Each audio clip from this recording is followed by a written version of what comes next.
I don't think it's playing, actually. I don't think it is either.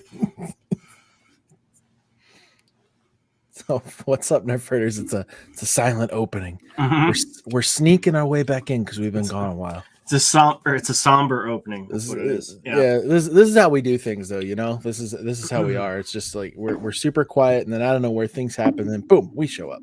Mm-hmm. Like, completely unexpected. You don't know how. Josh, how you doing today? I'm doing. How are you? I'm doing. I've seen some movies. I've watched some stuff.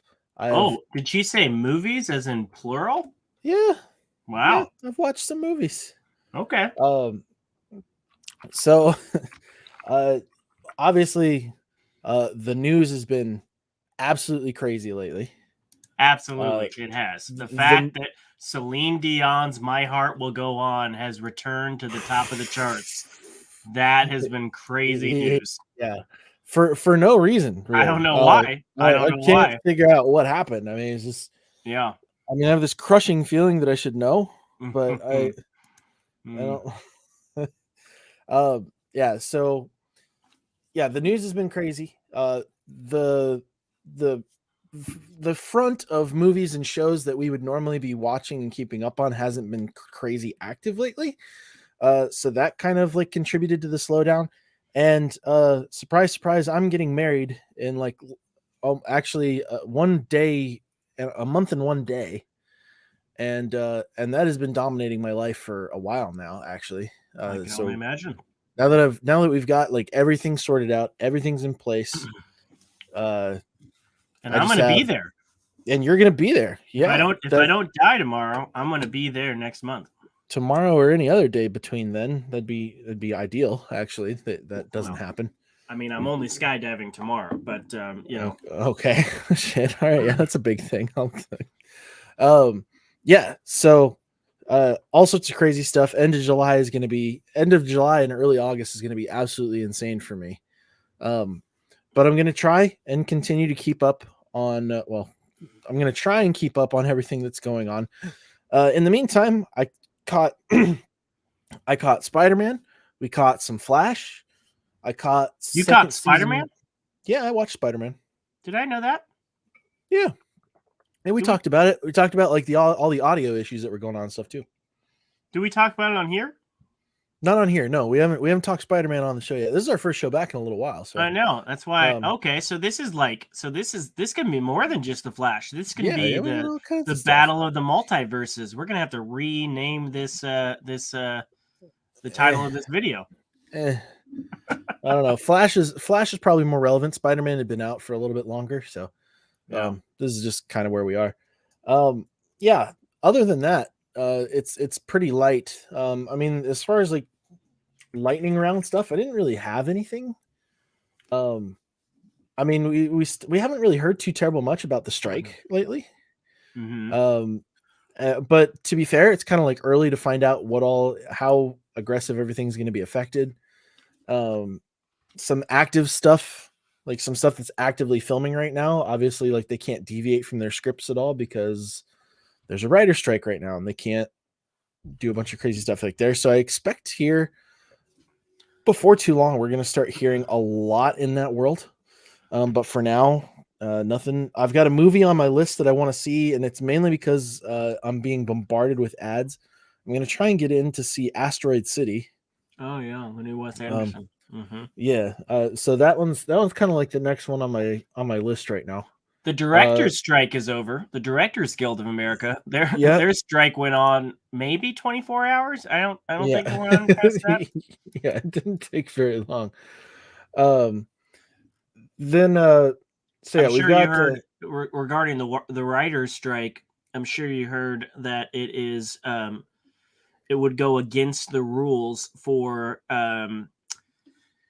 Ryan Reynolds to ad-lib on the set of Deadpool 3. However, there's this great thing about that situation in that he wears a mask that's CGI. So he could literally say whatever he wants on set, and then once the writer's strike is over, they go back and dub it like they probably do with 99% of his lines anyway.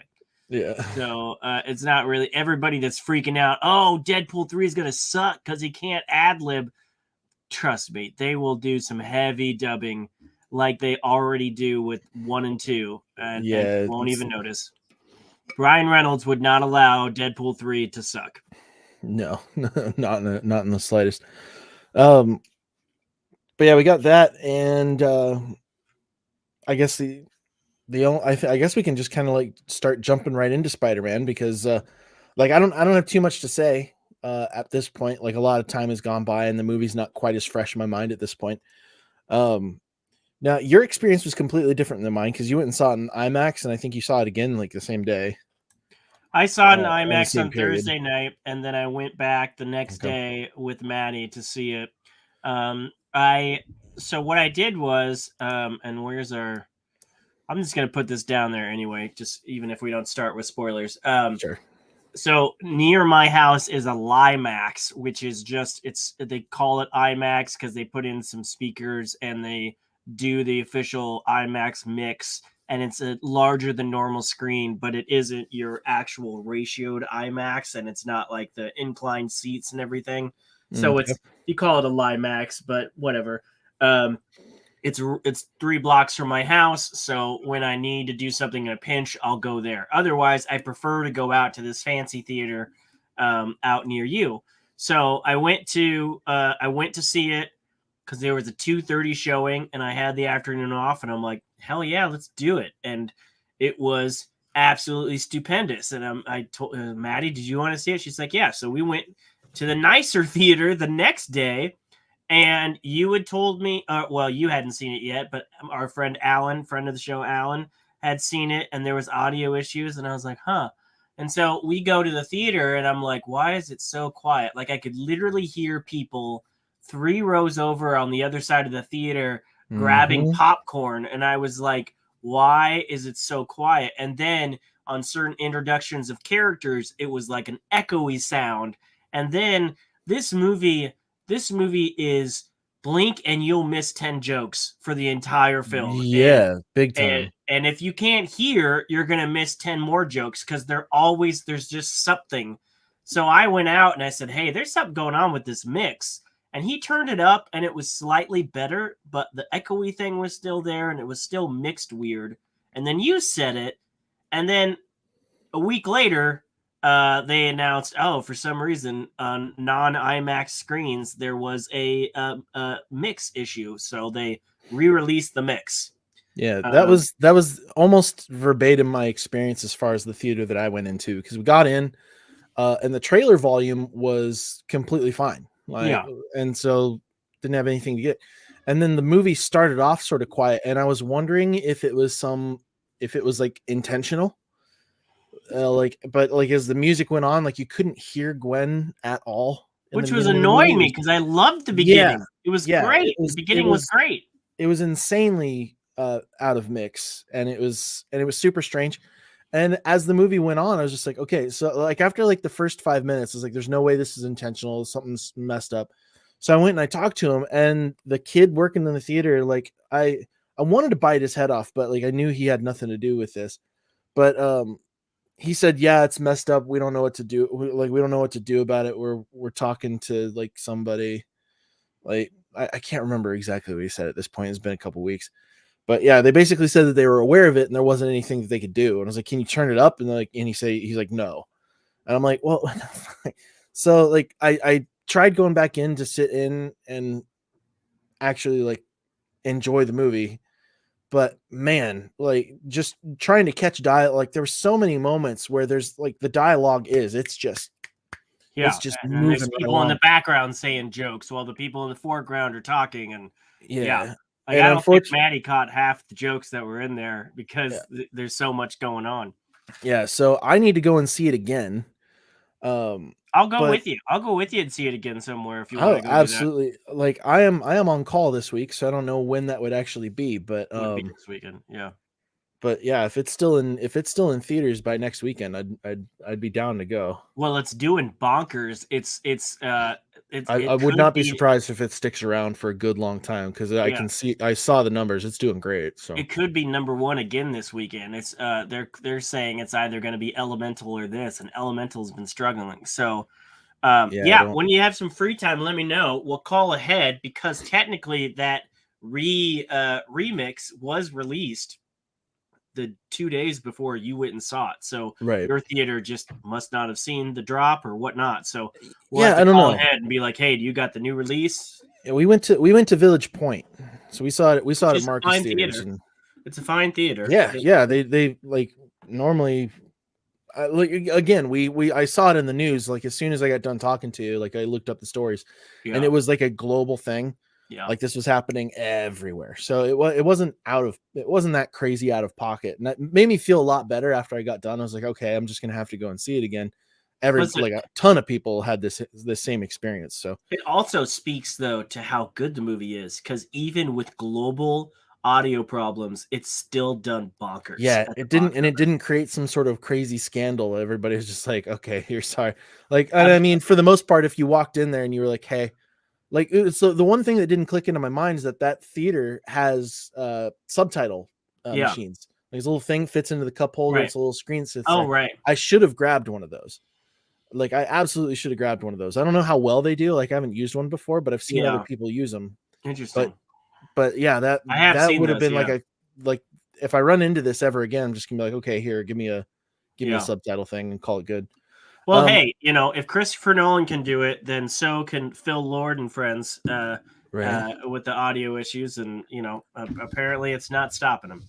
Yeah, but that's why I don't have too much to say about the movie itself because I feel like there's so much that I probably missed that it wouldn't really be fair for me to give it a good review, a good or bad review. Um, Well, I we can will keep say it that lightning round style. That's fine. yeah, I will say that I loved the art style and the voice acting that I did catch was great. It's just oh god, that's awesome. Hmm. Are those popcorn holders? Like, They are. do they They're do that again? awkward because they put it in the back, but these are great. I Ooh, baby. I was like, which one to get, and then I saw I the got a film, and I fancy said, I want both. So I got a fancy cup. That was about all I did. same here. Same here. I went to another theater and got the cup. Um, And we'll talk more about that later. But I love the film. We can do a more in-depth review maybe later after we see it again together. But I love the art styles, plural, in the film. yeah, Um, there were yeah. there's a mini controversy now about something that Amy Pascal said lately about, hey, if you have to render it 5 times to get it right, we're going to render it 5 times, and people getting pissed off about it. You know what? I think people are only getting pissed off because this film looked freaking amazing. And not gonna lie, the last couple or few of the major Marvel movies that have come out lately, and well, just major comic book movies that have come out in the last year and a half have not looked this good. And we've talked in the past about crunch time and how that's an issue with CGI and VFX teams. Um, this movie looked amazing. It looked like everyone's hard work and sweat and heart and soul went into it, and I thought it paid off. I think it is the best multiverse film I've seen since we've kind of gotten into this phase of multiverse films with all the different brands of superhero films in the theaters, and this one was just stellar. I did not expect it to be this good. It was great. This I had high hopes for it, and it met like my expectations on like the parts of it that I could actually catch. Hmm. Um, and I needed that in a comic book movie lately because it's been pretty rough going for the last couple of years. Mm. So yeah, it was a welcome thing. But speaking of comic book movies, let's jump into like what we actually came here to talk about today because the Flash is still fresh in my mind. Mm. So I saw it yesterday. I was late to the party once again, trying to get all my work done. Only made it more difficult, and some just one thing after another just kept on getting in the way of going. But uh, went and saw it yesterday. I came out of the theater not really knowing how I felt about it, and I've had some time to think about it. And I feel like I kind of want you to start. Like, Okay.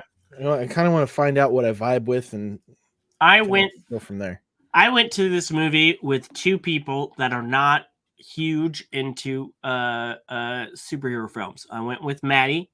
Maddie was not really sure. She didn't really have anything that was taking her other than me. Like she was like, "You bought me a ticket to this," and I was like, "Yeah, let's go." And then went to it with my friend Brian, who does like superhero films, but he's not like day one first showing like me. He likes Batman '89. For a birthday present years ago, he gave me a little Batman '89 Batmobile that was his growing up, and he gave that to me. And so me and him have always gone to movies together, but he's not like a diehard, but he wanted to see it. So we got out of there, and Maddie said, "I really liked that. She really had fun with it." And Brian said, "That was great. They put so much in that." And I was kind of like, I was smiling. I was with them, and I was like, "Yeah, And then when I got home and sat in my room alone and thought about it for a minute, and then Alan and I got together for Brilliant but Lazy and talked about it. I'm not gonna lie. The more I thought about it, the more I really just didn't like the film. Okay. I'm not a fan. I don't care how many excuses they can put out after the fact. I thought that there were great stuff in this movie, and there was bits and pieces that could have made for a great film, but just on a technical level, I thought this movie was just lazy and sloppy and looked bad.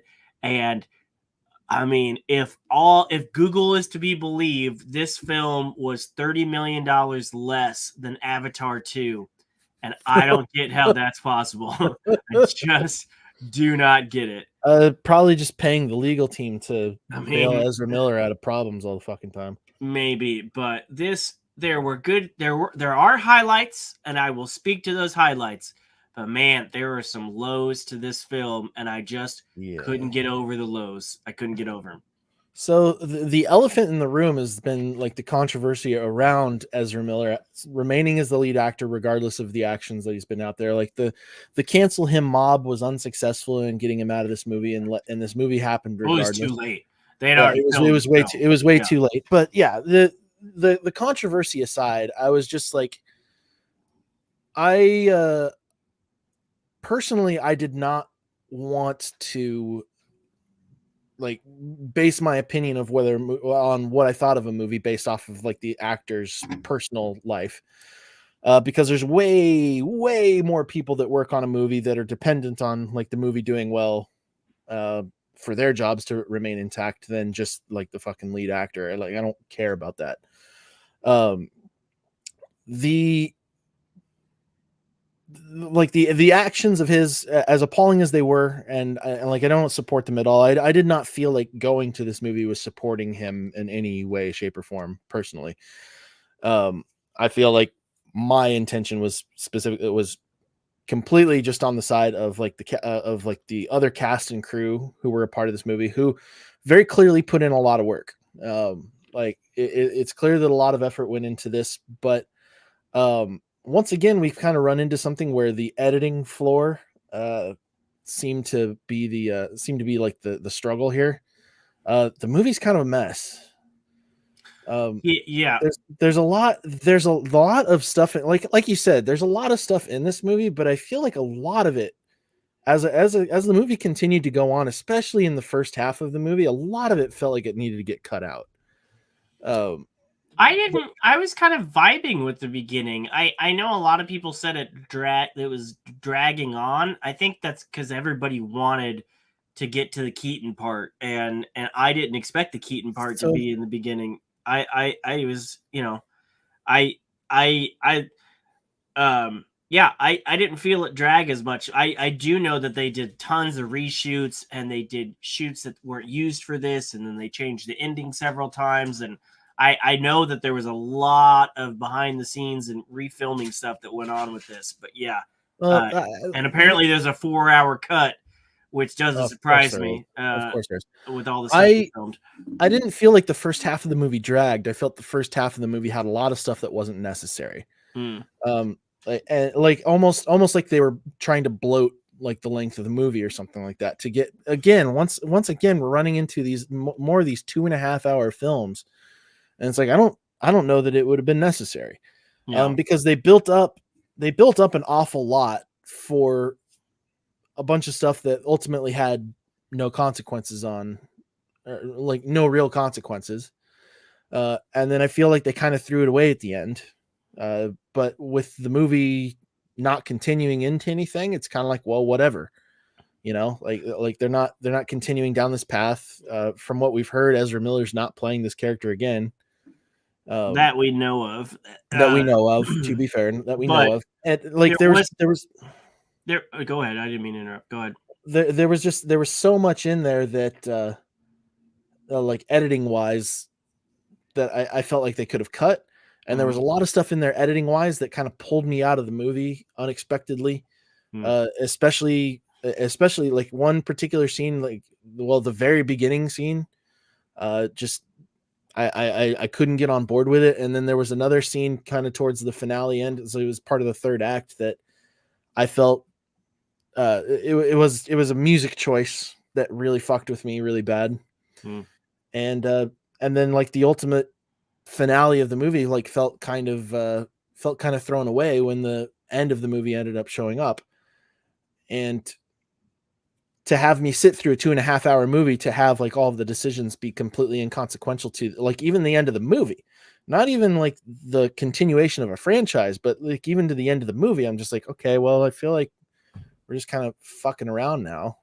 And yeah, like, and at the same time, I feel like there might be a little bit of a bias there because I might be getting kind of like bored of all these multiverse movies. Like we've jumped into this, we've been doing it a lot, and I think I'm over it at this point. Which isn't great because as far as like the Marvel and everything concerned is going to continue on with, it sounds like multiverse can be a huge part of a lot more of it. So, Yeah, I maybe. don't know. You dropped a lot in there, so I'll try to touch on some of the things. I know the Ezra Miller controversy was a big shadow over this film. I as controversial as it might be to say, I thought Ezra Miller's performance was one of the highlights of the film. I thought they did Yeah, I yeah. thought they did really well. I'm glad that Ezra Miller has. I mean, the last time they were in court was in August of last year, so it's almost been a full year. They haven't been back in the news. They haven't gotten into trouble. All of their legal things have been settled. There was a headline that freaked me out. It was I'm trying to think of how it was worded. It was oh yeah, it was Ezra Miller addresses the incident at the red carpet. And I was like, "Oh my god, there was an incident at the red carpet, like they couldn't even get through the premiere." And then no, it wasn't. It was him addressing the incidents of last year during the red carpet thing at the premiere. Yeah, So I tricky. I was like, oh my gosh, they've made it almost a year, and something happened. So I thought Ezra Miller did fantastic. I thought that I've just appreciated their version of the Flash. It is different from the comics version and from other versions we've seen, but I was happy to see that. I was happy that there were references in the beginning of this film that made it clear that this was going out of the Zack Snyder Justice League versus the Joss Whedon Justice League. There were at least two comments that made it, oh, this is after the Zack Snyder version.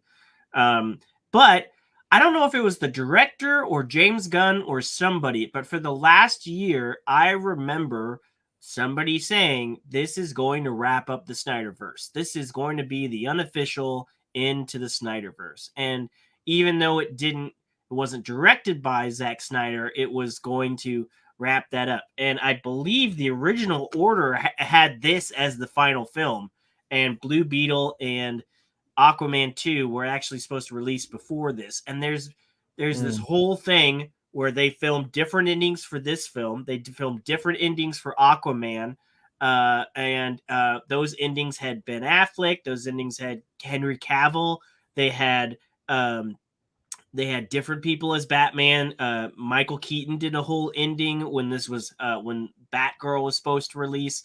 So there's multiple endings to this film and Aquaman that had different actors in it that they ended up scrapping. Henry Cavill filmed an ending for Flash.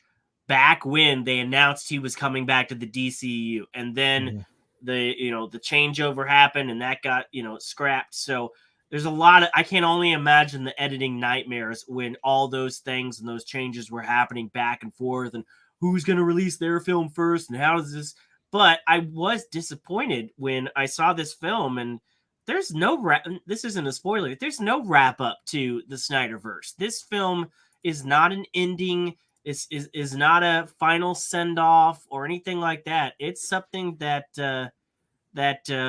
it's just a Flash movie. There's no goodbye. Thanks for being here at the end. It leaves off like there's going to be another one, which I think for as long as they've been working on this film, both pre-production because they announced it back in 2014 to post-production and all the reshoots that they did, they couldn't come up with a better way to end this because you know, I mean, Hmm.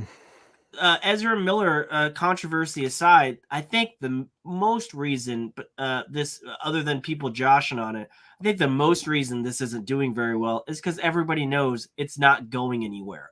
And if it's really not an end to the Snyderverse, why do people need to see it? You know? That could certainly well be. Jeff, yeah, I think I think you're safe to wait for digital on this one. I wouldn't run out to the theater for this one right away. Um, appreciate the comment. The that was probably like the most annoying thing, and I think we're probably going to have to start jumping into spoiler territory at this point. I don't know if I can go much further without spoilers at this time. Um, I'm trying to think of anything I can say. I could say that Ezra Miller's performance was a highlight. yep. Um, Parts of Keaton's performance was a highlight, and she's in the trailer. So, Sasha, what's her name? I had it pulled Sasha up. Sasha Call, her Supergirl. I liked a lot. I think she's great. I think she was a highlight, and she didn't get enough screen time. And Yeah, I would have liked to have seen more of her, and I was kind of hoping that we would get more of her because like I actually liked yeah, the idea of her character a lot. It's like somebody who got yeah, like because that's like, well, again, without talking spoilers, but it's like her arc is like exactly what I would expect to have happen if an alien ever came to Earth. yeah. And And it's in the so trailers. I think they spoiled a lot in the trailer. yeah, I think they just kept on releasing more of the movie because they were worried people weren't going to go, and unfortunately, that just took away from the theater experience for those that went. well, I don't know, man. Did you see the Gran Turismo trailer before this movie? The Gran Turismo trailer fucking tells you everything that happens in the goddamn Yeah, movie. yeah, I know, We I got know. plot points for that shit already. Anyway, Yeah, let's go yeah, ahead and throw up the spoiler banner. let's do it. That's a good Jeffrey, summary stick of how I'm around if feeling you too. want, but we're gonna go hard on this, FYI. Yeah. I'm gonna keep it short because yeah, How? I don't. There's so much to talk about. There's a lot to talk about, and every time I Try say try we try could, not to lay it on me at once. Try to give me sections so that we can discuss. well, let's just start off from the beginning, Yeah. and let's talk about the fucking falling The babies. baby shower sequence, yeah. Yeah, I couldn't get on board. It took me out. It took me out of the movie. Like it felt Which part? The too silliness of zany. it or the graphics? The uh, the graphics were really. I feel like they could have done a much better job on the graphics. The visual effects were not good, Hmm. not up to par, especially after hearing its cost to make this movie. I feel like a majority of the movie would have been, or at least should have been, uh, like VFX heavy. Just given the subject matter. I mean, you can't like not a whole lot of practical effects that you could have done in this particular situation, Hmm. and so like a stronger emphasis on how like also it's 2023, like we've kind of figured this shit out by now.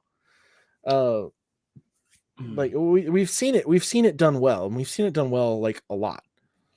Yeah. So that was kind of rough. The visuals were pretty difficult.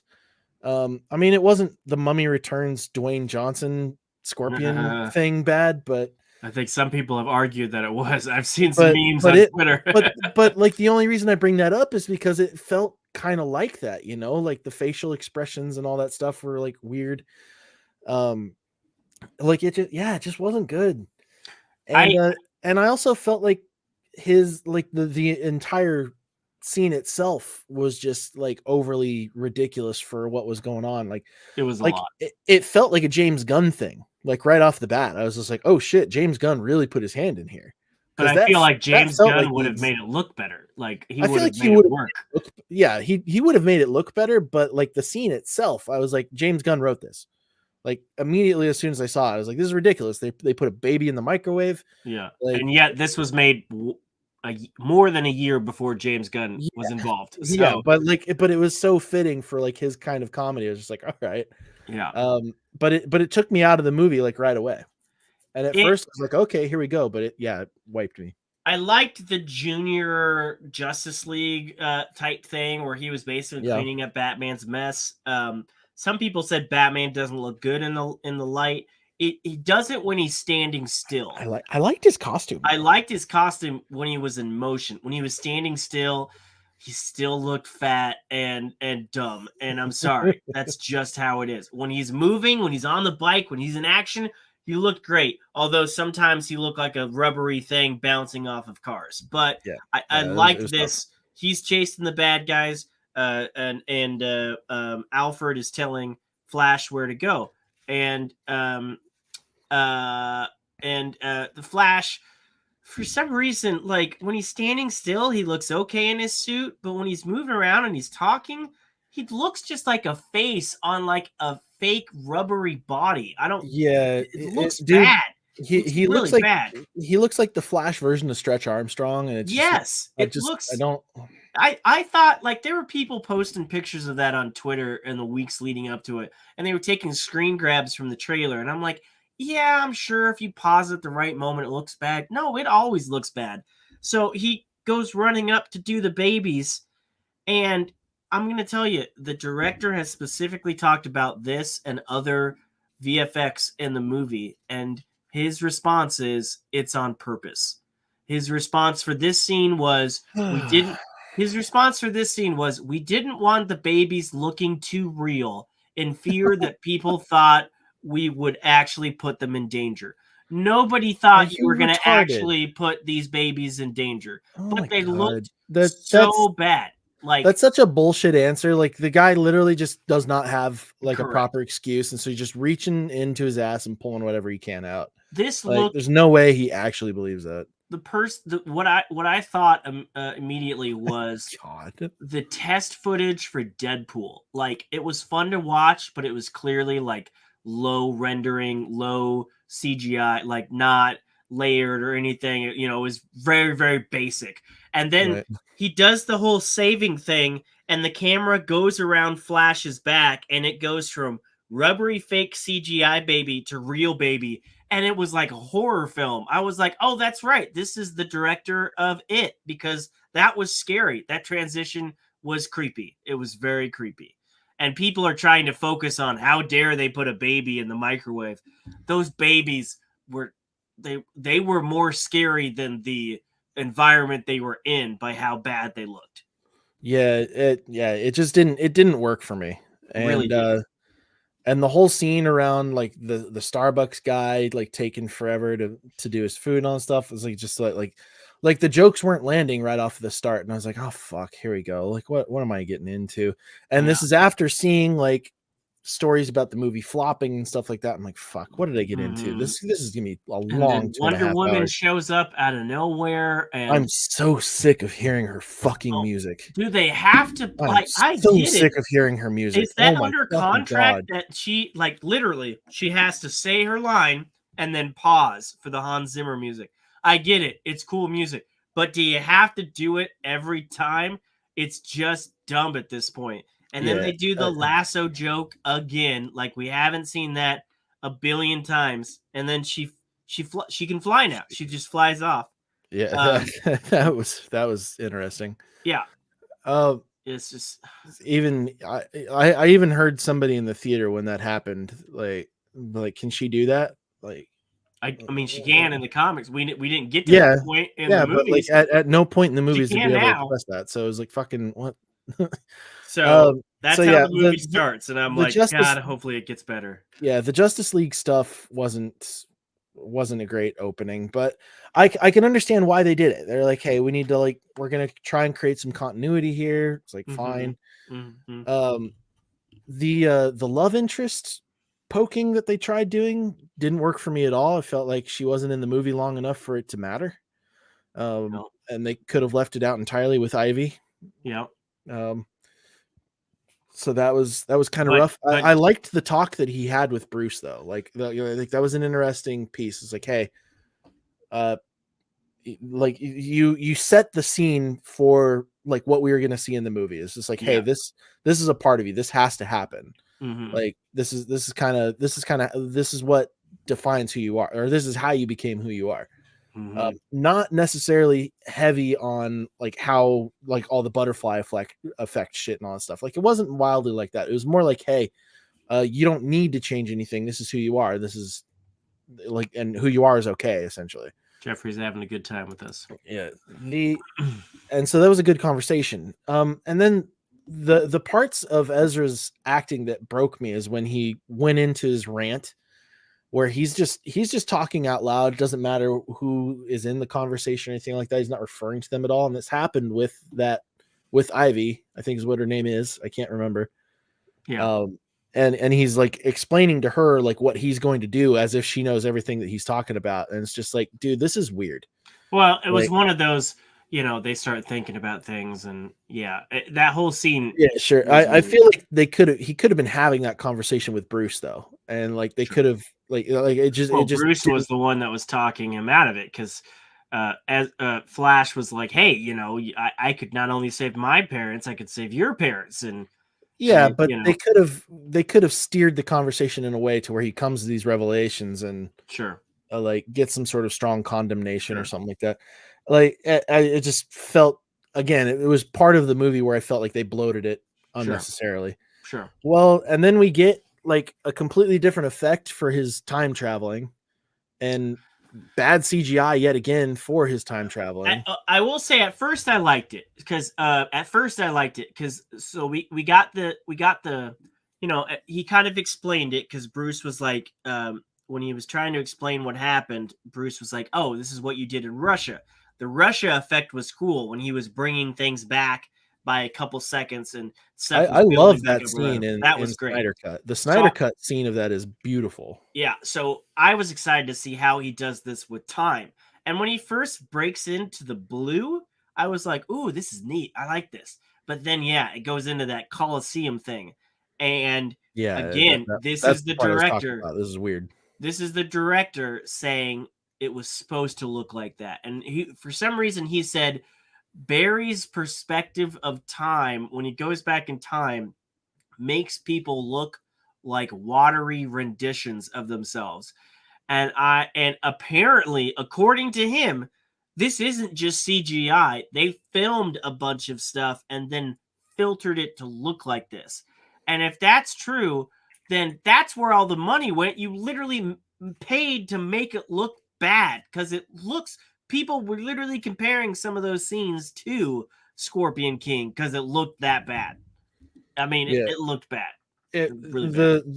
The visuals frequently looked really rough and it was really starting to get It was a after me. interesting concept with the layers of the Colosseum being like different timelines and the choices and everything. But they Yeah. just had for Jeffrey who hasn't seen this, they would have scenes play out differently on each ring of the Colosseum.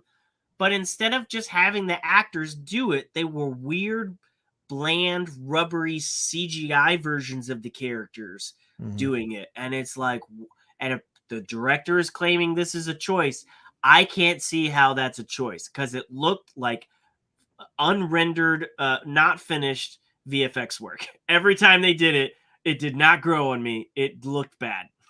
And they do it so much. Yeah, it wasn't it wasn't great. Yeah. Um I did like sort of like the dynamic between the two berries. Yeah. Me Like too. I think they did a good job with that actually. Um, it made perfect sense that this other Barry would have a completely different personality. Didn't have to go through the same traumas or anything like that. Yep. Doesn't have like the same senses of responsibility or the senses of morality or anything like that. Right. And I actually liked how Ezra was kind of like getting fed up with himself and realizing it's like, okay, this is like an extreme version of who I am. This is how everybody sees me. Yeah. Yeah, like it was a great mirror moment, and Mhm. like I liked their back and forth. I thought they did a good job with that.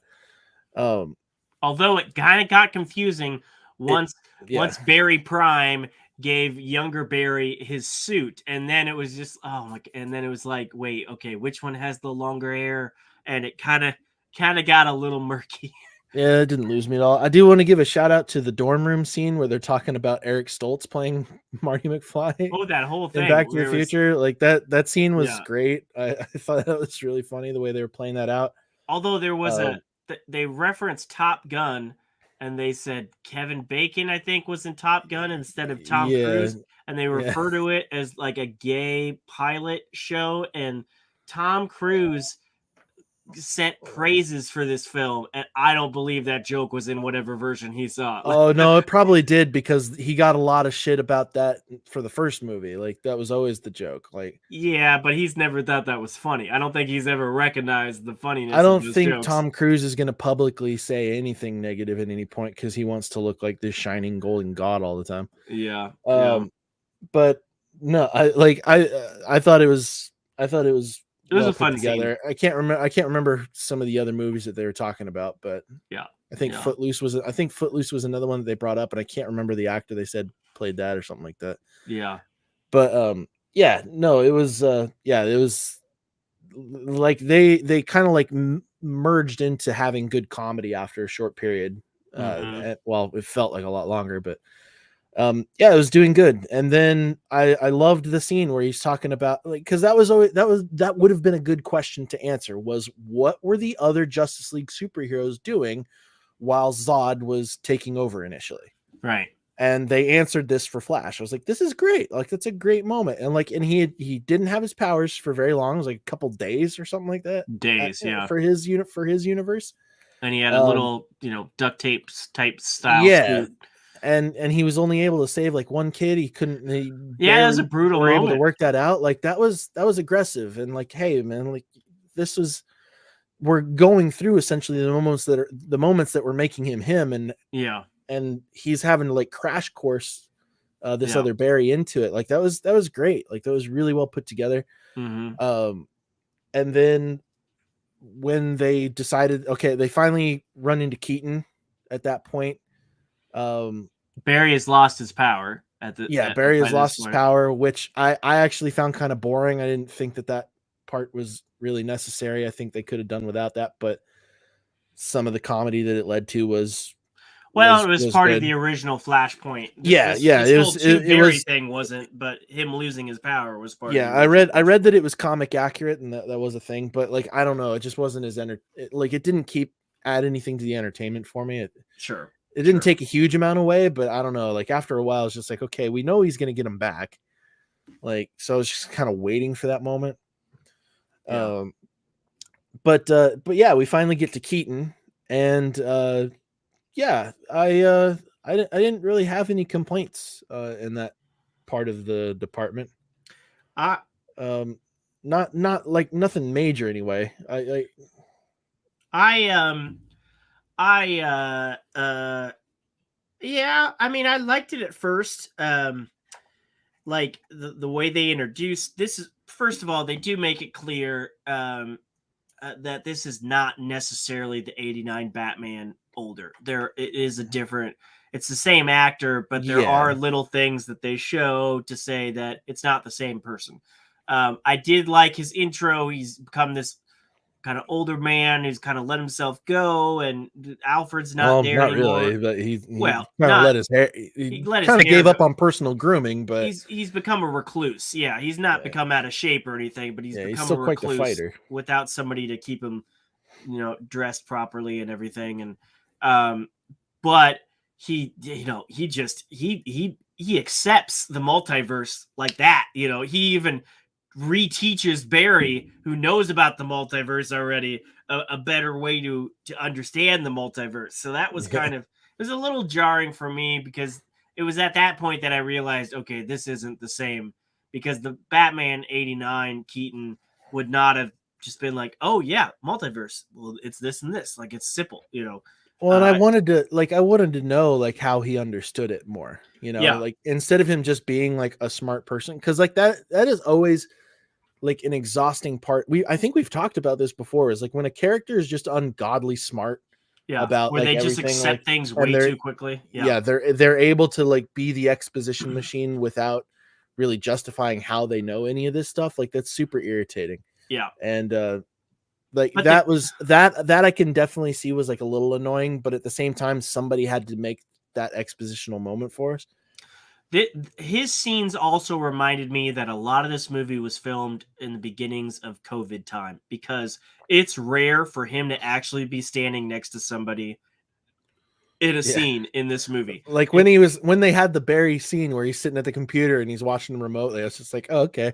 yeah, Yeah, it's like peak COVID time, right? He's doing a fucking Zoom call right now. and all of his one-liners are in the trailer, and they're just as cringy in the movie as they are in the trailer. Like, The I get nuts yeah, like, line, I thought that was dumb. Like when that I saw that didn't in the make any sense. trailer, But I'm like, okay, they either just filmed this for the trailer, or it doesn't sound like that in the movie. And it does.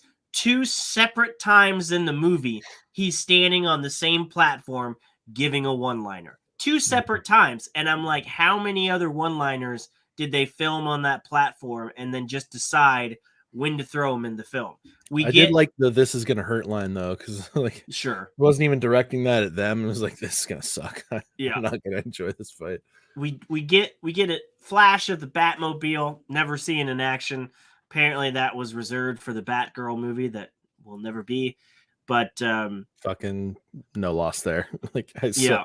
if the script leak from that was legit, then But otherwise, I'm not complaining about Keaton. I just think there were things they could have done better with him. I sure. didn't like the one-liners, but otherwise, when he was in action, I liked the Batwing. I liked him just being like, "Man, I don't know if this is gonna work, but if you want to do it, let's do it." You know, and I thought he was fun in the movie. Yeah. But yeah. Well, we get to the scene with Supergirl, Hmm. and And Barry still doesn't have powers yet. yeah, but we had another key moment that I really liked, is like they walk in there, they don't find Superman. They're like, he's not here. I was like, well, we have to help her. Like he didn't know what she was, what this was going to result in, and like it led to like a great scene between Barry and her. It was like, when you found me in here, it was like why did you help me? Like when you found me in there and I wasn't Clark, why did you help me? I was like, because you needed help. It was like, yes, Yeah. that's a hero right there. It was like, and so that led to a great moment. I thought that was really good. Also, they Um, switched it. It wasn't the U.S. government that was holding her; it was yeah, it was Russia. the Ruskies. Which Um, in the comics, it was U.S. that had Superman in Flashpoint, and I always liked that it was more realistic that the government of the U.S., especially the military, if they had found him first, would not have trusted him and would put him in a hole. yeah, I think that any chance that filmmakers can shit on Russia right now, I though, I guess they're gonna take that. probably it. Yeah, Um, but yeah, so and the fight scene with her, I thought was probably the best looking CGI that they had. yeah. It Like did remind me like that style of speed, and going back to Man of Steel, it always looked good. There are just it looked times better than than Flash's speed Flash. force Yes, uses. after Like all these that was the part years, that I hated the most about it, though. they still can't get it to look right. I mean, I get it. He runs weird, and they even had the other Barry not run as weird. Like that was just a choice of this Barry. I love I that they made fun of it in the police Yes, station too. Like yes. finally, yes, okay, you acknowledge that this looks ridiculous. Thank And you. but I've gotten past his style of running. It's just technically they still haven't found a way to look compelling. His little running across the landscapes in the beginning, I didn't think that looked good. I thought No, that looked CW style. Whereas I uh think the Kara and the Kryptonians, the way they moved quickly looked fast and looked cool, yeah. and it worked better. Like So there was a particular scene in the final battle where like it's like the first time Barry comes up to Kara and you just see the blue streak, but it looked slow. yeah, Like it slowly comes up. Like yeah, which when you look at when you think about like the distance that he covered in the time that he did, yeah, he's moving really fast, but it did not it just look doesn't look fast. right. Yeah, It looked stupid slow. I think the best representation that I've seen of like a speedy character in a superhero movie so far has actually been in the Eternals. I think the speed version for her character was probably the best that I've seen represented so far, and then also Quicksilver in the X-Men movies. I think his representation of like using speed they. force. I I know mean, it's not speed force in Marvel, but they really got the slow mo down. I feel like the Eternals took some of the idea from the Snyder films to make the yeah. speed work. Yeah. But like having them be like it, you're either going to make them look insanely fast and you're not going to do the slow mo shit, Mm-hmm. or you're going to do the slow motion shit, but it's not going to look like it's affecting the speedster. Well, and And that's this they kind of did both, where like the slow motion Barry looked like he was in slow motion too, and it's and you just can't weird to me. always do slow motion. Like that's why the Flash the show started sucking cuz they just realized it looked stupid the treadmill run with everything going by. So they just always did slow-mo. Well, that just looks dumb after a while. It's not Mhm. as catchy. Even in the second X-Men movie that they did the Quicksilver thing in, it wasn't as cool as the first time he did it. So Yeah. you can only do that gimmick so much before it loses its coolness. So you got It's to be tough able for to do me it both ways. it's tough for me to be like super into a speedy character in the first place though, because that power is while it's cool, it's also kind of boring on screen. Yeah, they Like there's just need not a to whole lot figure you out a can do better with way that, to show it. which I will say it was nice that they decided to include his phasing and like the cyclone power thing they did and like the Yeah, electrical charge stuff. Like they did some yes, other stuff in there. you did it is great that you guys went a little bit Yeah, more into his power base, but yeah, yeah, but so they they do rescue save Kara, her. Yeah, go they ahead. get her out, they get her outside, and I thought and I was really loving her character. I was like, okay, this is great. Like and like I was just getting sad because I knew that they didn't plan on using her for anything in the future. Like I was like, I mean, fuck, at one man. point they Like did. yeah, at one point they did. Like I really liked her character, and I'm hoping that they change their minds and Yeah. they just use that as some sort of a smoke screen. It's like, yeah, we're gonna focus on her. Um, but so they gear up. They're like, okay, we're gonna go and take down Zod. This is gonna be the crux of our finale here, at least as far as like this group is concerned. And yeah, again, we ran into the fight scene where the CGI, when it wasn't the Kryptonians, when the Kryptonians were fighting, the CGI was pretty decent, Well, hold up. or at least Skipped passable. But you skipped a decent part in the film where they did do the suicide chair to get Barry's powers back, and that was from the yeah, comics. yeah, And I that thought was that was a highlight of the film. I thought they did that well because just like in the comics, it doesn't work the first time. Barry looks half dead. Even Keaton's a Batman is just like, yeah, this is a little too much for me. I don't, well. Then and the machine broke down, so he couldn't even do it again, even if he wanted to, which he yeah, clearly didn't want to. and then And then Kara Kara comes comes in, and back and yeah, does it for him. It doesn't really make sense because he needed the stuff to be on him when he got struck by lightning, and that was all left down in the cave when she brought him up in the air. But they'd been shocked with it once, and it was like burned into his skin or something, maybe, yeah. probably. And But the effects on that did look good. Like his body looked he charred like up he as had fuck. like the actual scars that people will get when they get struck by lightning. It's like Yeah, the lightning like the yeah. lightning branches on the skin. So that looked good. That was pretty dope. It was cool to see that realism, and it was a like a beautifully put together It looked scene good. where she's like flying up into the storm with him. And then it was So yeah, it followed was by second Barry making a flash suit out of one of Batman's suit. which I And didn't hate. Like that look, I it didn't was hate actually kind of neat. Like, the joke of him turning in the Batwing and the mask not turning with his right. head. That did make me laugh. Yeah, That that cracked was me up because because like I that's had seen everybody that dealt with that costume. you'd seen so many like versions of memes and stuff because Michael Keaton's Batman has been like super popular again, and so Yeah, you're seeing all the scenes of him doing right. the because way you he has gotta to the way he has to you move in can't order to turn look your around. head. It was such a great Yeah, little thing that I did they like added that. in there. Mhm. Yeah, the final battle, we come to it, and yeah, I think that the CGI, as far as the scenes that didn't involve the Kryptonians, were probably the roughest.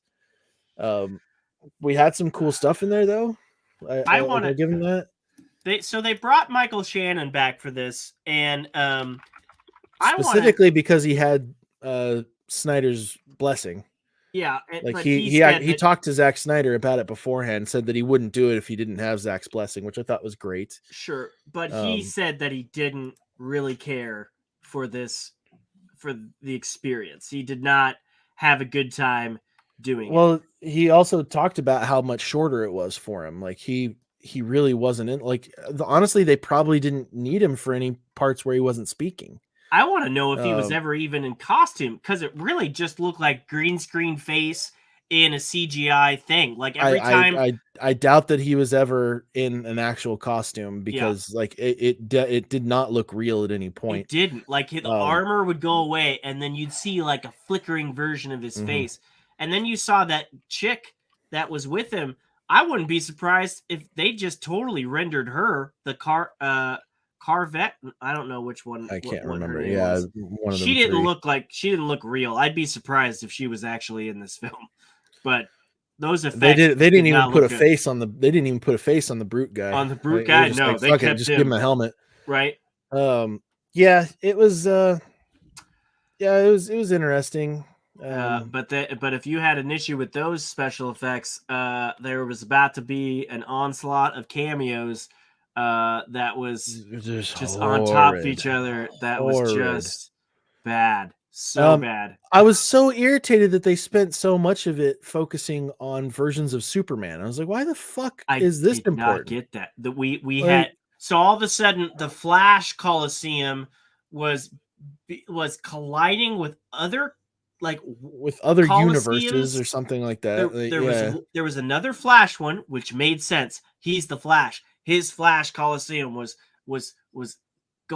colliding with another Flash Coliseum. But then there was a Superman Coliseum and a Batman Coliseum, and then another There were a Superman couple. Coliseum. We saw. Let's see. We saw Adam West's Batman in there, Oddly, weirdly, like not barely in frame. barely in frame. We saw Christopher Reeves' Superman, and then we also saw that abominable Supergirl version. They both looked abominable. They looked horrible. They Well, no, looked I'm like, talking. Well, they both looked bad, but oh, like you're just talking the about the Supergirl bad movie. movie was fucking garbage. Which she's Um, alive. She's alive, and they still did a CGI version of her. well, she's quite a bit older than Helen Slater. it was at that point in Sure, time, but but those um, the CGI, the way their faces flickered, it looked like a cheap face swap app that you could get on your phone. That yeah. unless the body is looking directly at you, it won't phase right because the Mhm. face that you're inputting doesn't have the right It angle of the reminded me of picture. those. It reminded me of those first deep fakes. It was yes, it When they was first came out, bad deep it looked fake. like those first deep fakes And this is a where movie. you could see the real person's face flashing in occasionally. Yeah. And You don't know well, the half of it, Jeff, Jeffrey. when you see him, you're We're gonna be trying. fucking.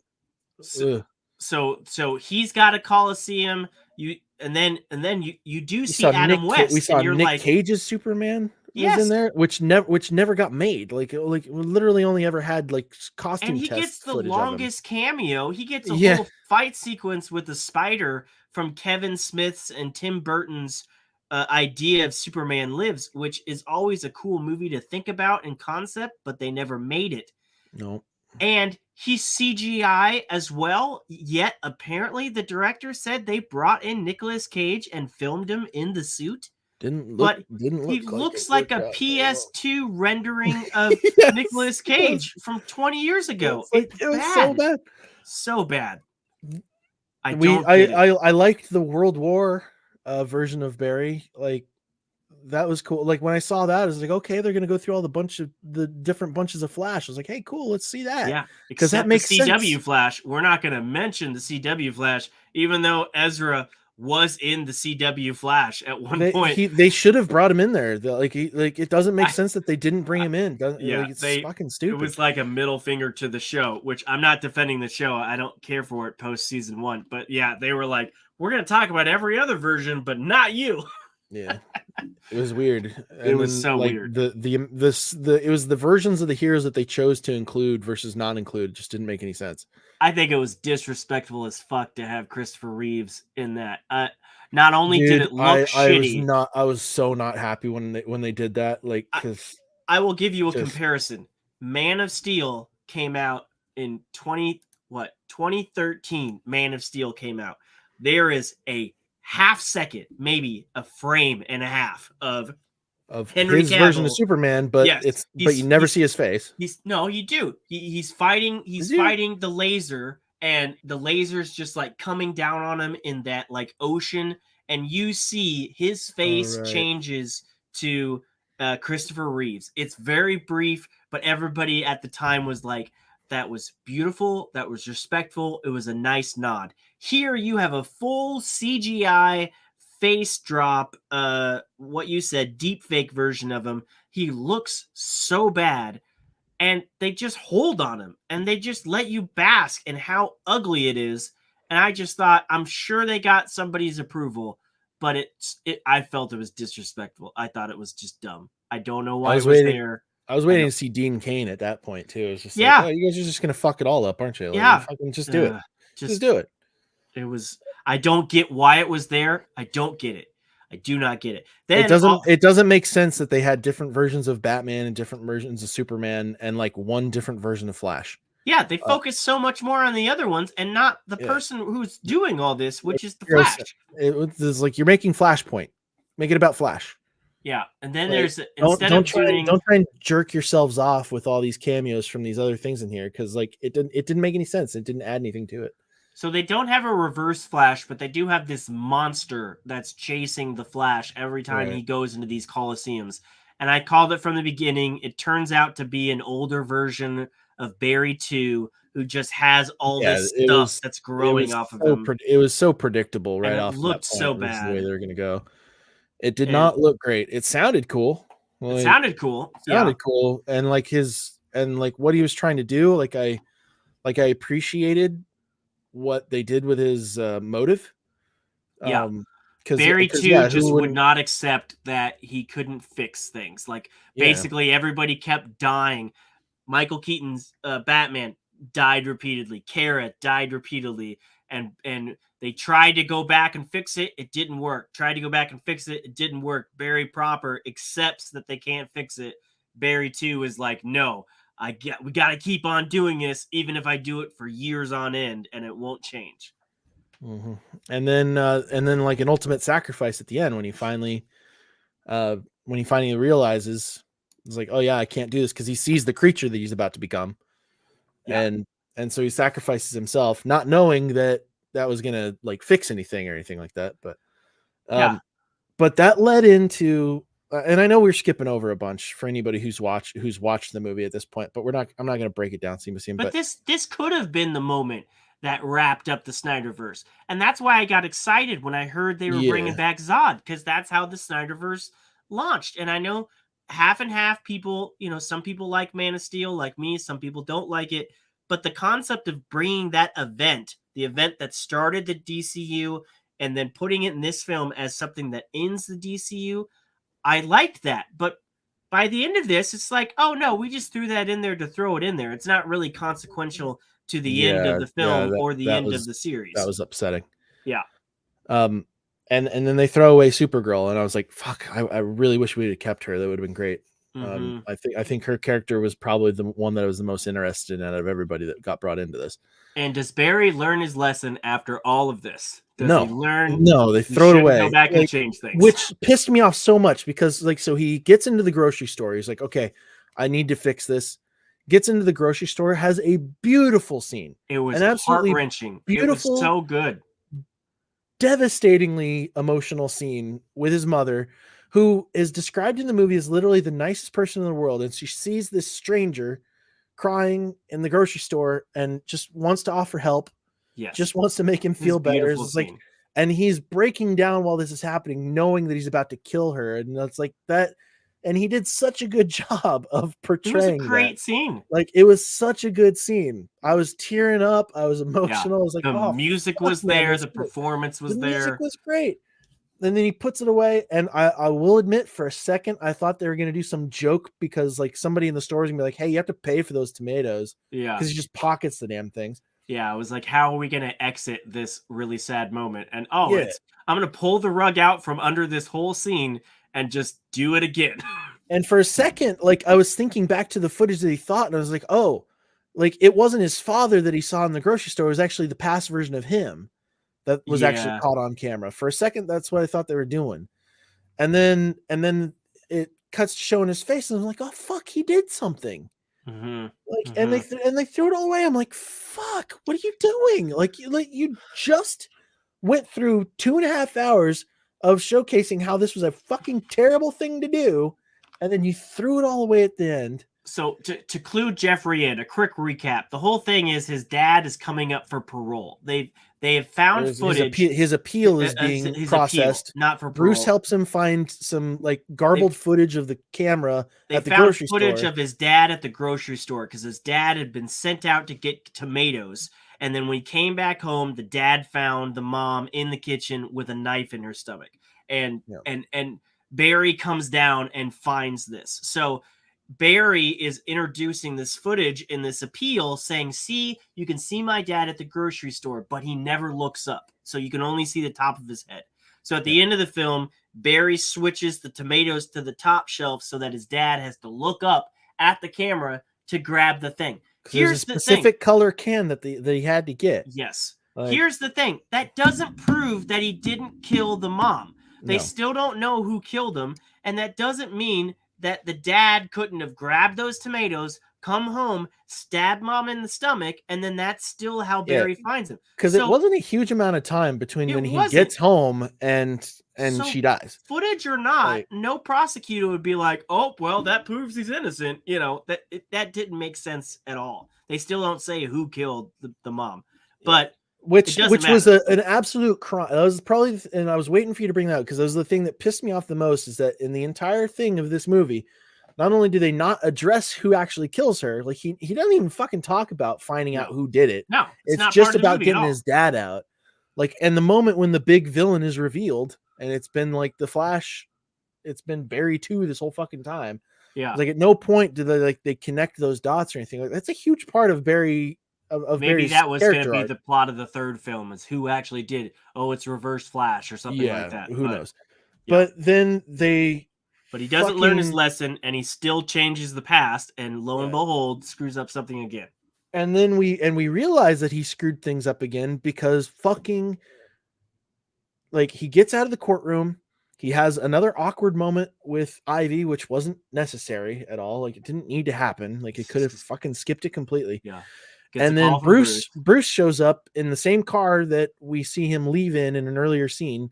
And instead of Ben Affleck's version, we see fucking George Clooney. I'm not kidding. Clooney. I'm not kidding. And like, if somebody's Clooney. watching this, they're going to think that I'm fucking with you. I was like, I'm not fucking with you. It was literally George Clooney that got out. Don't get me wrong. Pepper, George Clooney. Don't get me wrong. Dapper ass looking motherfucker. He was looking goddamn good. He cleaned up like a motherfucking badass. But like, I was so pissed off when I saw him. I'm like, what? Like, and it was kind of funny, but it was also not. But it was also exactly what I was thinking, because he steps out of the crowd and he goes, Barry, we need to talk. And Barry's like, who the fuck are you?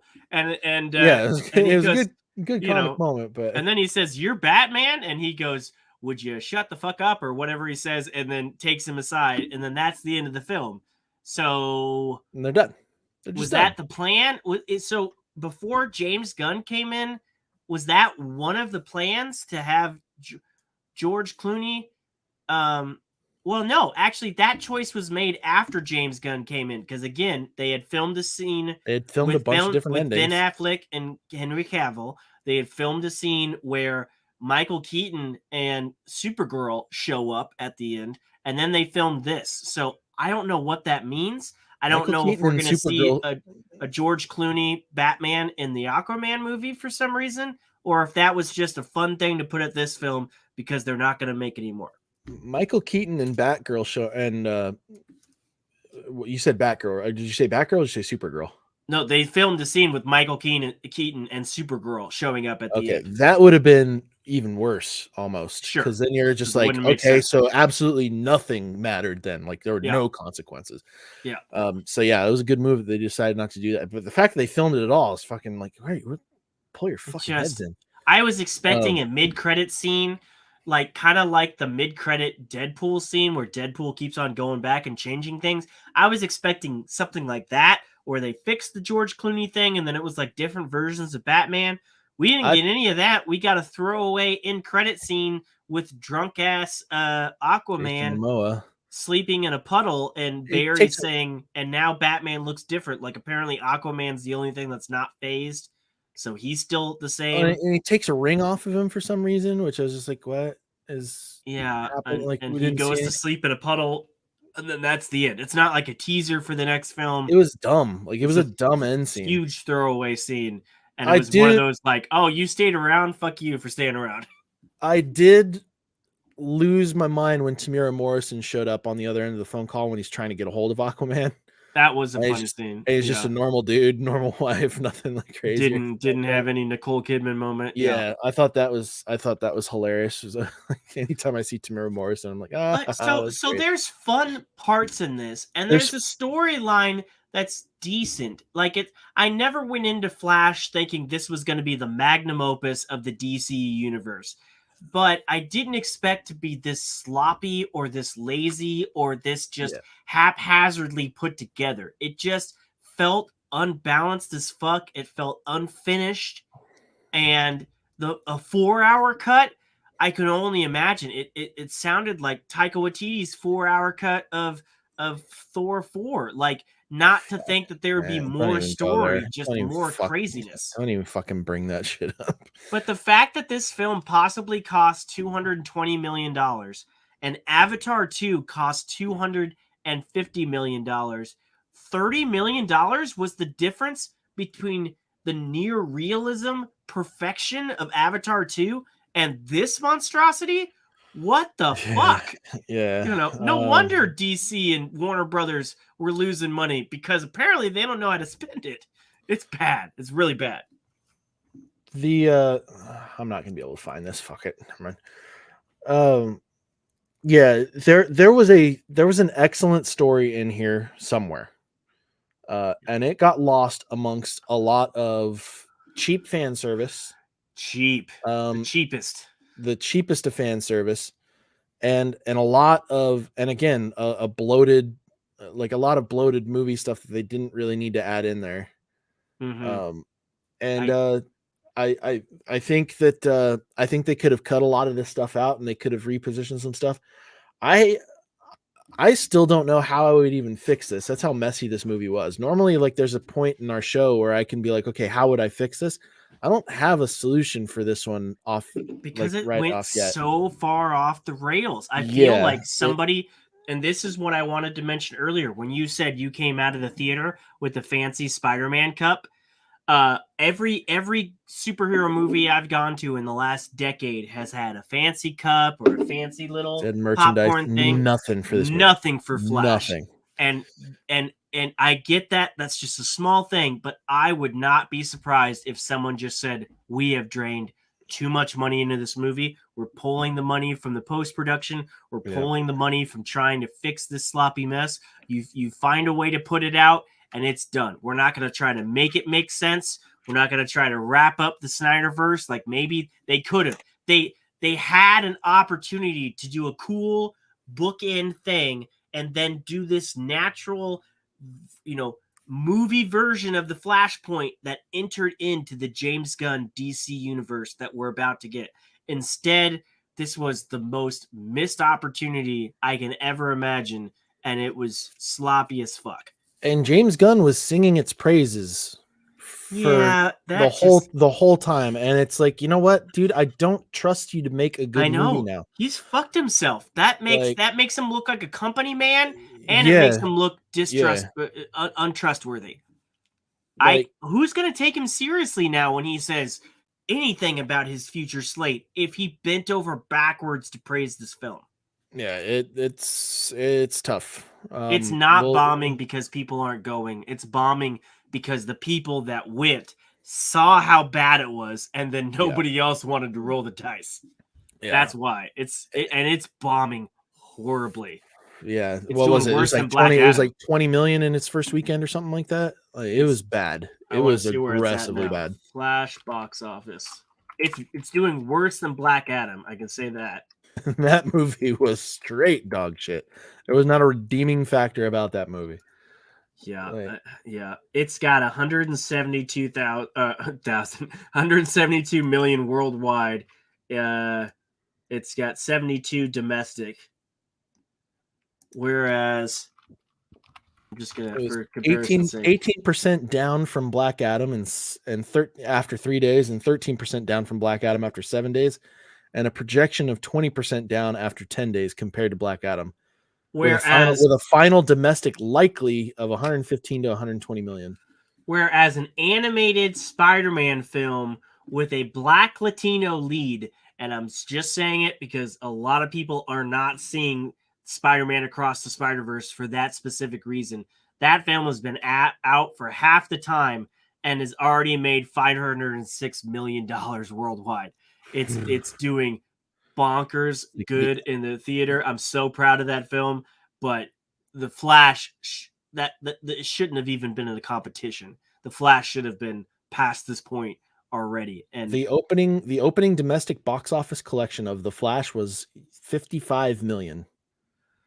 yeah, 55 million, and its opening domestic is catastrophic. it's crazy. It's so Like, crazy. that is absolutely brutal. And I am desperate to know That's what what Spider-Man did on the first day. yeah. Yeah, and by opening domestic box office of that weekend, that is like Thursday, Friday, Saturday, Sunday. Yeah, Like, they're yeah, considering that like the opening weekend. yeah. That's That is insane. that is aggressively bad. And I can only imagine how bad James Gunn is sweating right now, waiting for the fucking, like, just sitting in those board meetings, being like, it's I like still don't get they it, had man. to have talked to the board beforehand. It's like, hey, this movie's gonna suck. Like, I, s- I s- I didn't have anything to do with this one. I'm just gonna praise it. Be like, hey, this is great. Here we go. I'm not gonna say anything bad about like the last movies that are actually in there that I wasn't involved in. When you start seeing the movies that I was involved in, we'll start turning things around. I Like still it's don't get literally it. the only thing that you can say. I still don't get. They announced him last year. They announced him before Way too Black soon. Adam. They Way too announced soon. him before Shazam 2 and all of these other films. They still had 5 DCU films to release before James Gunn starts Yep. working on his.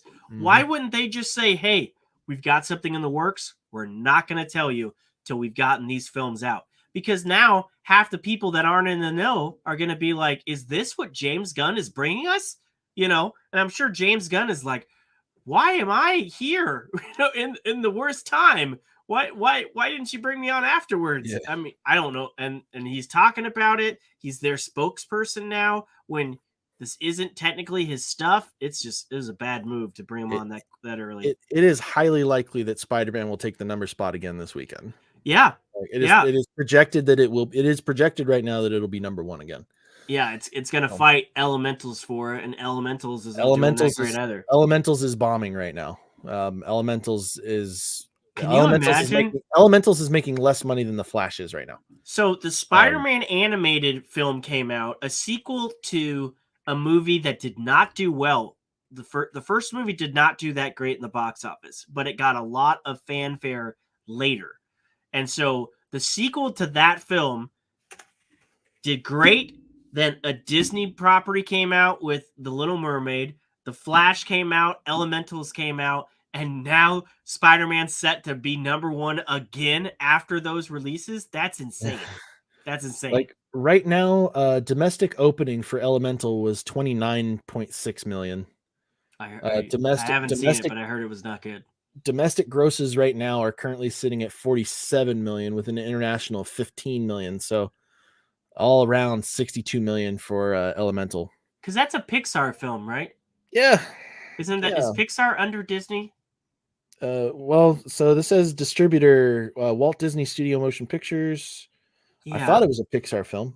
I just feel like there's Was it so many Pixar? animated films that Disney has just kind of been throwing out there without the fanfare or Yeah, the it was Pixar. Yeah. yeah, I just don't feel like, Disney is so Star Wars, Marvel these days that everything else just kind of, unless it's a princess film that's getting a redux like The Little Mermaid, they're just not investing in selling these films like they Which used to. A apparent Pixar film which is used to also be not doing guaranteed. well.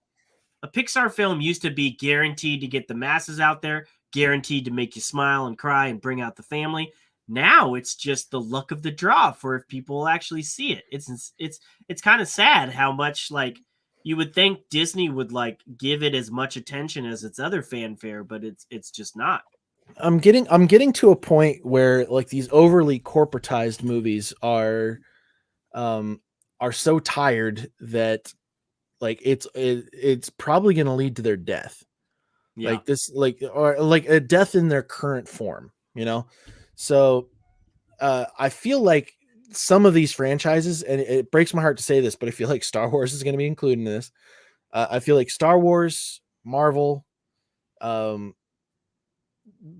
I, I mean, I guess those are the two big ones that are really affect me particularly. It's unknown about DC at this point, but I feel like Star Wars and Marvel are almost going to become streaming only products, and it's going to be those things that they can churn out left and right, and like the kind of content that's going to really drive moviegoers is going to be the stuff that is not that.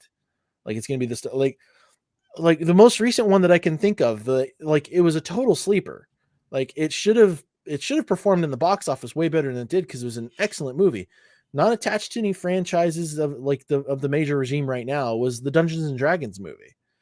Like the Yeah, Dungeons and it Dragons didn't movie do very was well. yeah, it didn't do very well, but it was an excellent movie. It was a great time.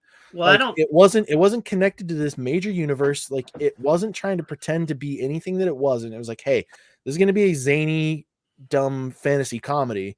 We're going right. to bring it to you, and they delivered on that. But that's And not what Disney's interested in anymore. They're interested in pushing their IPs. I don't think Marvel will ever be streaming only because it seems like that's the only thing they're really caring about promoting in terms of they're theaters not is doing a great Marvel. job with it right now, and They're especially with a writer's they're strike, not who knows doing what we're going to see they're with not that. doing a great job with the movies in general. And I think Marvel is finally imploding. They're deal Marvel. One of the things I've always had an issue with Marvel is when they had a good villain, they'd kill him off in the same Yeah, movie. Now yeah, they didn't do that with Thanos, but look at what's happened. They had this great villain that they were building up in Kang. Now that might be in peril with all the legal stuff. They had a villain in Black Panther 2 that they decided not to kill off. That kind of seemed like it was something that was going to be reoccurring role. And now he's got a sexual assault allegation against him, and people are backing away from him. I think that this is going to be something that pull back on the brakes with the Marvel train. We can't trust anything to happen with these multi-arc stories anymore. We're going to have to bring it back down. If they're not they've just announced delays on that entire calendar that Kevin and you and me both said it's not coming out like they say it's coming out. Some of those films have been pushed back to 2026 now. yeah. So they're redo and they haven't even filmed a lot of those films. So I guarantee you they're making some massive changes to try to cover themselves. And that's what happens when you get 30 films deep. How many other franchises have gotten 30 films deep to where they have to worry about these things? Not a lot. But eventually Not a it's going to lot. topple. Even the best Jenga towers topple over time, and I think Marvel is approaching that moment. Yeah, well, I mean, the most recent content that we've got coming out of that is going to be, I believe, the Secret Invasion stuff with Samuel L. Jackson, and which is starting to look like Samuel L. Jackson's exit from the franchise. Did you The more I see think about it, episode one? We don't have I to do haven't, a review, but did you see it? I haven't watched it yet. Um, I won't give a review on it, but I'm hoping it's an Andor situation where Andor, I loved It's another Andor. it's another sleeper. Well, not only was it a sleeper, but it was kind of a slow starter. It started slow and it ramped up.